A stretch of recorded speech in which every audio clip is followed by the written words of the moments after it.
en mano, que lleva dinero de la compra del pliego, dinero en honorarios en todos los profesionales que han actuado y un recurso de obra que la empresa se pierde. Forma parte también de la licitación analizar dos cosas.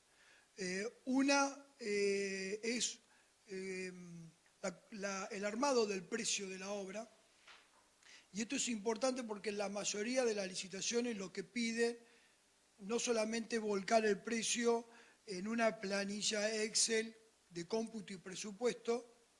En algunos casos los cómputos son cómputos oficiales que no se pueden modificar y hay que chequearlos porque puede estar bien o puede estar mal. Y en otros casos piden los precios unitarios. Los precios unitarios van a servir para cuando salgan adicionales durante la obra. La inspección generalmente analiza el costo de esos adicionales utilizando los precios unitarios como base. Entonces, cuando uno arma un precio unitario, tiene que ser muy consciente de cómo lo arma, porque si lo arma, la cantidad de precios unitarios que puede tener una licitación puede superar los 500 precios unitarios. Entonces, si uno arma mal un precio unitario y después sale un adicional que se basa en gran cantidad en la utilización de ese precio unitario, si está subevaluado, usted va a terminar haciendo un adicional a pérdida de la empresa. Porque todo lo que uno ponga en el pliego que va a entregar, después puede impactar en forma positiva o negativa en el desarrollo de la obra. Por eso no hay papeles que no tengan importancia cuando uno está entregando la documentación licitatoria en la obra. Lo mismo que un plan de trabajo. El plan de trabajo que uno desarrolla, generalmente lo hace a las apuradas y a último momento, va a incidir en la manera que la empresa después va a cobrar, porque ahí es donde la empresa toma el compromiso con el ente diciendo, bueno, yo la obra de 12 meses la voy a desarrollar de esta forma. El primer mes voy a ejecutar el 10% de la obra, el segundo mes el 15%, el tercero el 20%, después el 20%, después... Y si eso no se desarrolla, puede ocurrir dos cosas. Uno, que la empresa empiece a tener un agobio financiero porque no puede abordar financieramente ese plan de trabajo porque es imposible también de desarrollarlo. Y otra, que pueda empezar a tener multas parciales por atraso. Porque si yo digo que en el primer mes voy a hacer un 30% de obra y llego a un 5%, lo más probable es que me agarren del cuello y ya me empiezan a poner multas parciales por atrasos en la obra. Entonces, es importantísimo, cuando desarrollamos este tipo de documentación, ser consciente de que son documentos ejecutables, documentos que se pueden llevar a la realidad. Y lo mismo con la composición del precio. El precio no es solamente materiales y mano de obra. En realidad los materiales y mano de obra es lo más fácil de poder evaluar. Hoy hay programas, software de computación que ayudan mucho a desarrollar esto. La revista Vivienda en algunos casos es un instrumento, una herramienta que sirve para poder desarrollar la componente de los precios de una licitación, pero también hay otros factores que influyen en el precio. Uno de los factores que influyen en el precio son el tipo de estructura con que cuenta la empresa. Porque con la obra no se hace únicamente con materiales y mano de obra, sino se hace con recursos. Y lo que primero uno que tiene que estar empapado, cuáles son los recursos que tiene esa empresa para poder conformar ese precio. ¿Tiene equipo propio o equipo que va a alquilar? ¿Tienen cofrados? ¿No tienen cofrados? ¿Tiene toda su capacidad de producción al pleno trabajando o tiene capacidad ociosa para poder utilizar? Si tiene toda la capacidad a pleno, sabe que tiene que ir a buscar recursos afuera, que hoy no los tiene, para poder abordar esa obra nueva. Otro de los temas que es importante tener en cuenta cuando alguien compone en precio es saber bien cómo va a desarrollar esa obra, que nosotros llamamos la logística. ¿Dónde está ubicada la obra? ¿A qué distancia de la ciudad? ¿En pleno centro? afuera. ¿Mm? ¿Qué materiales entran en juego dentro de la obra? Si son materiales que me los van a proveer dentro de la plaza local, o voy a tener proveedores externos, proveedores que vengan de Buenos Aires o de otros lugares. Todo eso también forma parte del precio de la obra. Todos esos tipos de recursos que no están atados a la mano de obra y a los materiales nada más. Y después, una vez que uno tiene que conforma lo que se llama costo, y aplica todo lo que son los gastos generales, que por lo general uno entiende los gastos generales como un porcentaje, y no es un porcentaje, sino es un análisis minucioso de todo lo que es la logística que va a implicar o que va a tener que participar en la obra. Es una obra de un capataz o varios capataces, una obra con un jefe de obra o varios jefes de obra, una obra con grúa, sin grúa, una obra que tengo que tener un pañol externo, pañol interno, la cantidad de cerramiento. Bueno, todo eso conforma los gastos generales, que no es un porcentaje. Hay obras que tenemos gastos generales de un 5%, 6%, y hay obras que tenemos gastos generales que están arriba del 25% o más. Tienen un peso específico en el precio importantísimo. Una vez que uno los precios de los materiales y mano de obra, más todo lo que es gastos generales, que llegamos a lo que es el costo de la obra, entra en juego, en nuestra empresa le llamamos margen de contribución, en la obra pública, en la licitación le llaman beneficio, entra en juego cuál es la rentabilidad que quiere tener la empresa sobre esa obra, que no solamente está atada en cuánto dinero quiero que me quede, sino cuánto dinero necesito que esa obra me deje para que mi empresa siga funcionando. Es una decisión a veces política, porque intervienen varios temas en juego, que generalmente no lo decide solamente la persona que está estudiando la licitación, sino entra, bueno, el directorio de la empresa, el área contable, y pone los requerimientos o cuánto cree que esa obra tiene que dejar para la empresa. También a veces afecta a ese número la complejidad que tiene la obra, riesgos que tiene esa obra, obras de plazo de obra muy corto, cuando hay pocos recursos de mano de obra disponible, es una obra de alto riesgo. Una vez que está conformado el precio, se junta toda la documentación y se presenta a la empresa en el acto licitatorio.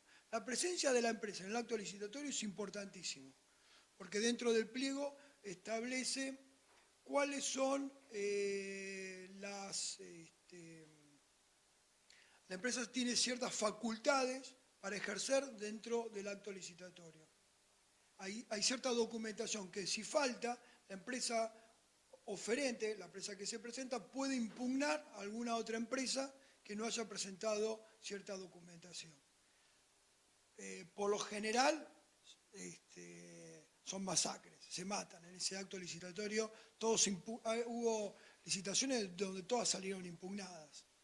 Y después la comisión, en algunos casos, determina de manera instantánea si alguna oferta tiene que ser negada, y otras pasa a otras comisiones para analizar esas impugnaciones.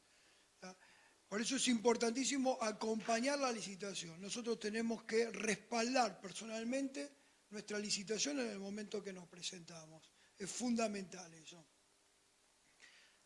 Después hay todo un proceso que también la empresa acompaña, porque cuando presenta impugnaciones o nos impugnan a nosotros, hay una comisión que va a dictaminar sobre esa impugnación, que se toma un plazo, después hay un periodo de vista de esos pliegos licitatorios, donde nosotros podemos ver los pliegos también de las otras ofertas. Es importantísimo también participar, porque ahí es donde la empresa se puede defender frente a las impugnaciones o puede impugnar o reforzar la impugnación que ha hecho en el acto licitatorio.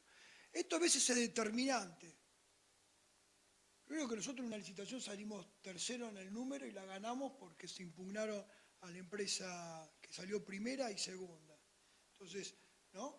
Creo que una vez nos ocurrió eso. También ganamos siendo primero y la perdimos. Sí, a veces el número no es determinante. ¿Mm?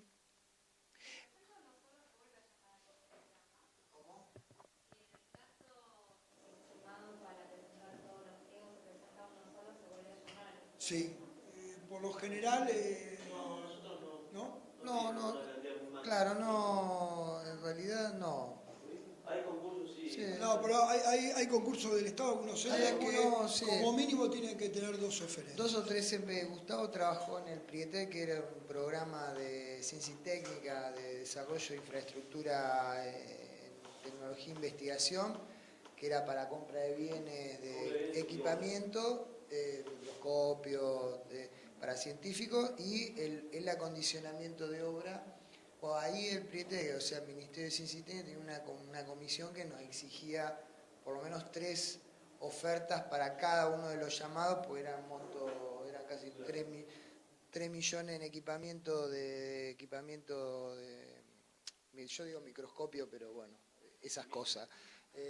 Y 2 millones y pico en obra. Y sí, ahí no se exigía, pero después no. En la agraria, por ejemplo, hubo una oferta y se adjudicó a esa oferta.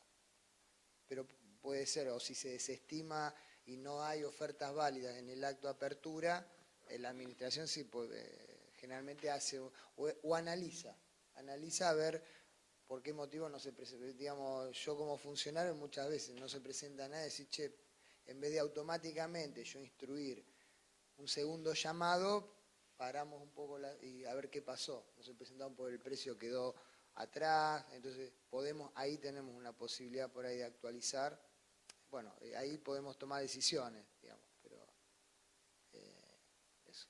Bueno, otra recomendación que les doy, que esto es a mi criterio fundamental durante el estudio de la licitación. A ver, cuando uno estudia una licitación empieza a encontrarle los grises o las lagunas dentro de lo que es un pliego. Entonces empiezan las dudas. ¿Esto lo tengo que cotizar? ¿No lo tengo que cotizar? Uy, si lo cotizo voy a quedar arriba, porque me suma en mi presupuesto. Pero si no lo cotizo, capaz me lo va a exigir la inspección o no me lo va a, pero voy a tener un punto conflictivo. Yo soy de la idea que porque durante el periodo de licitación la empresa tiene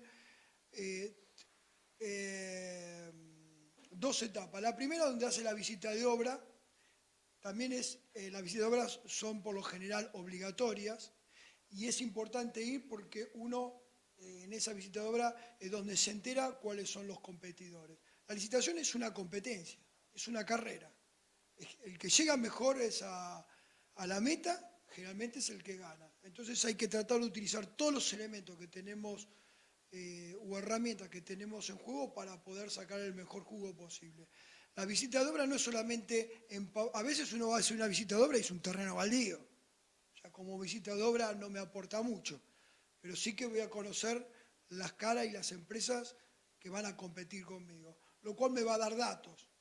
Si esa empresa es especializada en esto, si no lo es, si es de afuera. Una empresa de afuera que viene a competir en una obra de acá, seguramente va a tener costos más altos que los nuestros. Por lo pronto va a tener que alquilar algún departamento o algo para traer parte de su gente o como mínimo viajes seguidos a la obra para vigilarla que tienen costos más relevantes que los nuestros. Y en segunda instancia la visita a obra es importante porque uno toma contacto también con el ente y generalmente está en la futura inspección de la obra. Entonces es bueno estudiar con anterioridad un poco la obra antes de presentarse a la visita de obra y empezar a exponer todas las dudas que uno tenga sobre el pliego. ¿Por qué? Porque de esa visita de obra después sale un acta que se vuelca en una circular. Esa circular forma parte del pliego luego, donde están todas las aclaraciones a nuestra consulta. Cuanto más clara es la información que tiene un pliego, más certero va a ser el precio y menos incertidumbres tiene la obra. Cuando la obra tiene muchas incertidumbres, la obra puede ser para cualquiera. Puede ser para la empresa que se equivocó y se comió un montón de tareas, de involucrar en la obra, y nosotros quedar extremadamente alto o que nos pase al revés. Si te pasa al revés es la muerte. A veces uno agarra una obra o licita una obra y está un 20% del segundo. Te digo, te agarra un pánico terrible diciendo, ¿qué me estoy comiendo? Porque una vez que la obra es adjudicada, no hay excusas de que me comí la carpeta o no vi la parte de carpintería y me faltan la mitad de las carpinterías, o no sabía que había que hacer el estudio de suelo y pensé que tenía 1,50 m suelo firme y tengo que irme a 10 metros. Entonces, una vez que la licitación está adjudicada a la empresa, ya en eso no hay vuelta atrás. Y estamos condenados al éxito o al fracaso total. Y las empresas constructoras apuntan a quien estudió la licitación, ¿no? Por supuesto. Te hago ahí una acotación. Aquí tiene mucho que ver, y ellos lo nombraron cuando era la preparación del pliego del ente. Y yo lo traslado también no solamente a lo público, sino también a lo privado. Es terrible ver documentación técnica elaborada por los estudios más importantes de Mar del Plata, lo poco que trabajan en los pliegos. Lo hablo en general, en lo privado, y también lo traslado a lo público.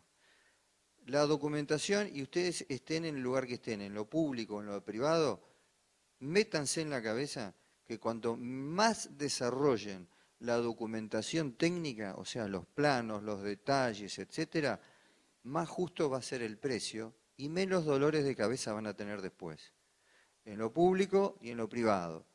La empresa cotiza lo que dice el plano tiene que hablar, el plano tiene que decir en un baño hasta dónde es el revestimiento, si va a una guarda, qué elementos tiene, en un cielo raso si hay una moldura o no hay una moldura, tiene que decir todas esas cosas, tiene que hablar. Una planilla de locales es fundamental, pero se los digo como que algo que a ustedes quizás les resulte obvio, no es obvio. Nosotros estamos cansados de cotizar obras con planos municipales.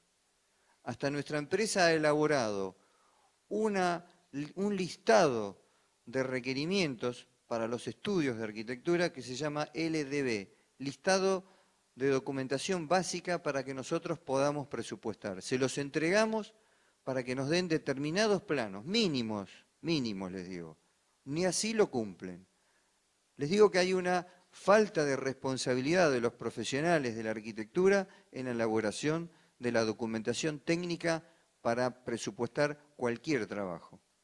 Grábenselo mucho en la cabeza esto. Cuanto mejor detallen las cosas, menos dolores de cabeza, porque después eso genera en que la empresa no lo cotizó y ustedes están en el medio en una situación. Empiezan los problemas entre el director de obra y la empresa constructora, donde obviamente el proyectista le va a tirar la culpa a la empresa constructora para quedar bien con su comitente.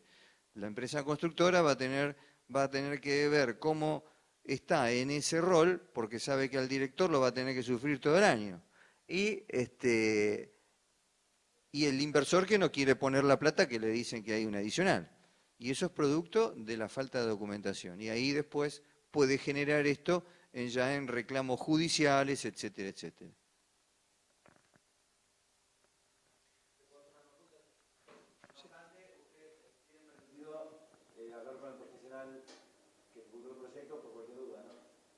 Sí, eso se hace.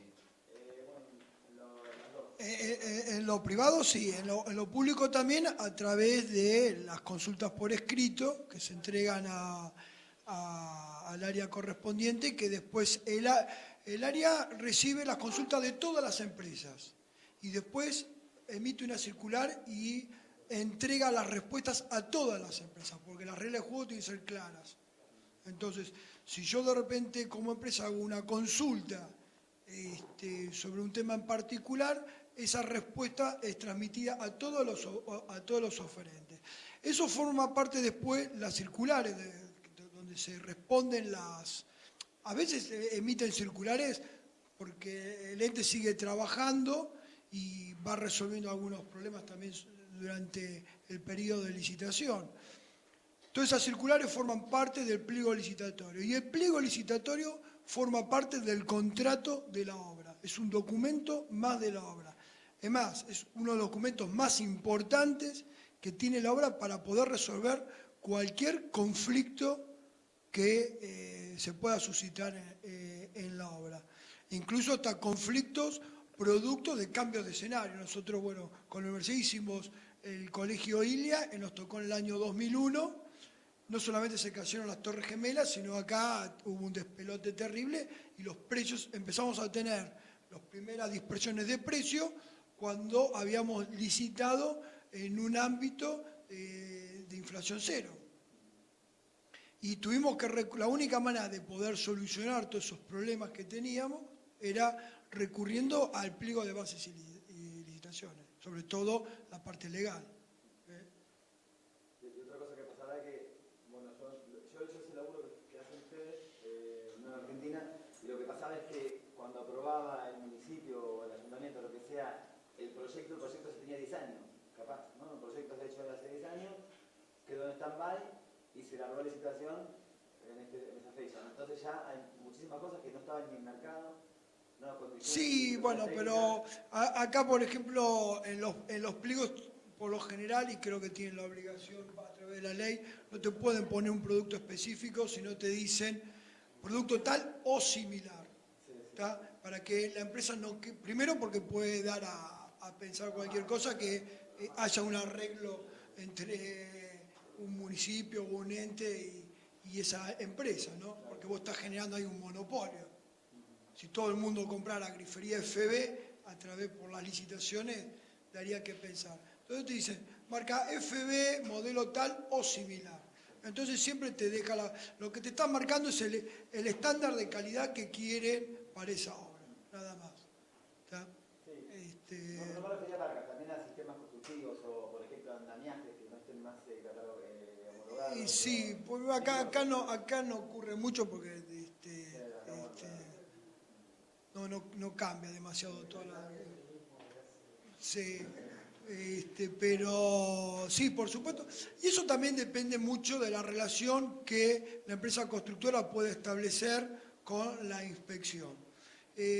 Acá lo que es fundamental es cuando ya la obra es adjudicada y la empresa empieza a trabajar, el entendimiento que tiene la empresa con ese ente y sobre todo con la inspección. Si uno pone pautas de trabajo y uno entiende que de ambas partes lo que pretenden es poder llegar al objetivo de la mejor manera posible, hay una flexibilidad grande, donde tanto la empresa como constructora o la inspección se ponen en caminos extremadamente rígidos, por lo general todo termina en conflicto y el más perjudicado, en este caso sería el Estado o el usuario, que no va a tener el objeto de contratación en tiempo o en forma, u obras que quedaron inconclusas en el tiempo que las vemos a pasto en Argentina. Creo que eso es fundamental. No siempre se da, por supuesto. Pero, a ver, no creo que sea interesante para un ente gubernamental que la empresa quiebre o no pueda terminar la obra y quedarse ejecutando una póliza de caución, un seguro. No creo que pase por ahí el interés del Estado. Así que creo que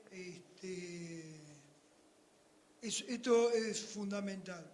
Por eso creo que apenas la empresa toma el contacto con la obra y con la inspección, ponerse a trabajar y marcar cuáles van a ser las pautas de trabajo, para mí es importantísimo. Siempre con el pliego en mano, ¿no? Por supuesto.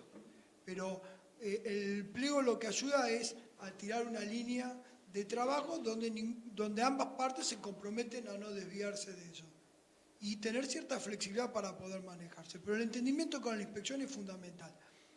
Y el entendimiento, y esto es un tema también primordial para las empresas constructoras, uno puede tener la mejor relación del mundo con el inspector, pero siempre tiene que estar por escrito. Aunque quieras decirle, mira, te amo, pero hacelo por escrito. O te odio, hacelo por escrito. Él después tiene la libertad de responderte. Pero escriban todo, todo. Porque es fundamental dejar documentado de manera fehaciente y de manera legal todo el transcurso de la obra.